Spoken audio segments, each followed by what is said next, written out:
నగదు రహిత చికిత్స కోసం డిజిటల్ కార్డులు ఇస్తామన్న ప్రభుత్వ నిర్ణయం పట్ల రాష్ట్ర ప్రభుత్వ ఉద్యోగులు, గెజిటెడ్ అధికారులు, కార్మిక, పెన్షనర్లు హర్షం వ్యక్తం చేశారు.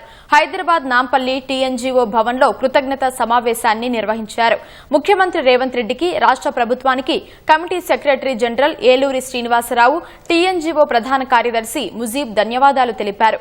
నిరంతర కృషి వల్ల ఉద్యోగుల ఆరోగ్య కార్డులు, వైద్య విభాగం పద్దు కింద జీతాలు తీసుకునే ప్రక్రియ సాధ్యమైందని పేర్కొన్నారు.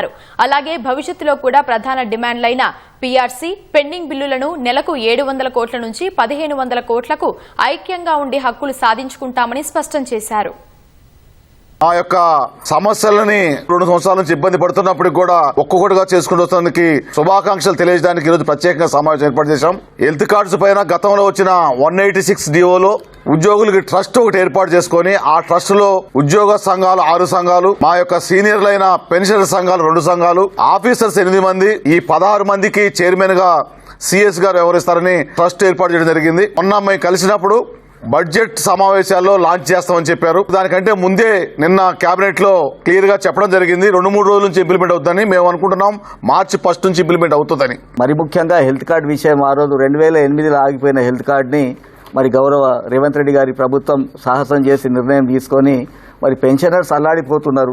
ప్రతి నెలకోసారి ధర్నాలు పెట్టి వారి ఆవేదనను వ్యక్తం చేయడం జరిగింది. పైలట్ ప్రాజెక్ట్ కిందనే తీసుకుంటున్నాం. ఇది సక్సెస్ అయిన తర్వాత ప్రతి ఒక్కరికి కూడా అవకాశం ఇస్తామని చెప్పారు. ఎవరికి ఎట్లాంటి ఆందోళన అవసరం లేదు.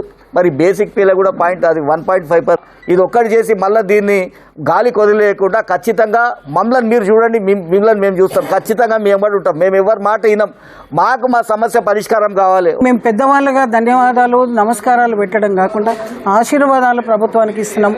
ప్రతి కార్యక్రమంలో మేము కూడా ముందుంటాము. ఏదైతే ట్రస్ట్ ఏర్పాటు చేస్తున్నారో ఆ ట్రస్టుల మహిళా పెన్షనర్స్గా ఒక మహిళకు కూడా అవకాశం ఇవ్వాలని కోరుకుంటున్నాము.